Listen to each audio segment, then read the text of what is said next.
nagira ngo bashimire igikorwa cyiza cyane cyabazinduye cyo kuza kudufashiriza abana kongera ubumenyi mu kubigisha gukaraba.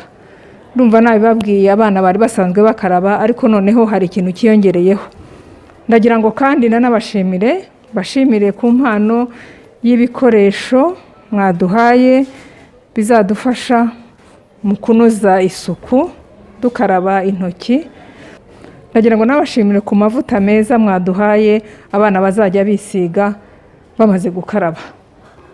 Mwaduhaye amavuta ya sheri na clear n'isabuni ya safari. Rwose biriya bikoresho bizadufasha mu mikorere ya buri munsi mu kunoza isuku umunsi ku wundi. Turabashimiye rero mwebwe n'umufatanyabikorwa wa SULFO washoboye kuduha iriya kandagira fungura ukarabe, ntabwo ari kandagira ukarabe. Biriya bikoresho bizafasha abana mu gukaraba, twabyishimiye.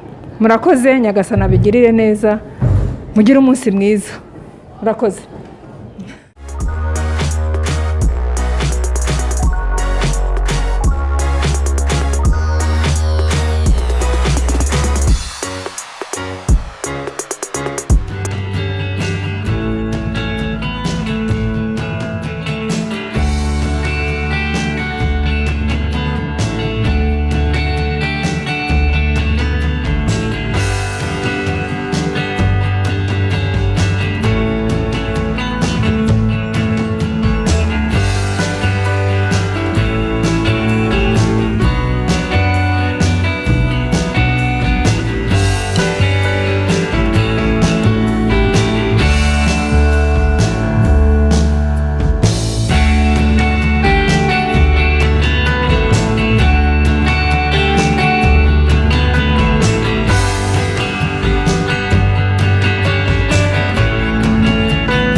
turashimira IYF iki gikorwa mwadukoreye mudusura mutwigisha ku bijyanye na hand washing.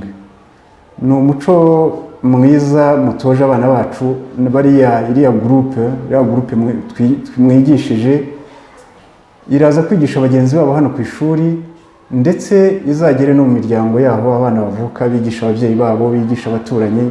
Ni igikorwa rero gikomeye cyane, igikorwa Kigali kiri bugere muri community ntabwo giye amahanga kirakomeza.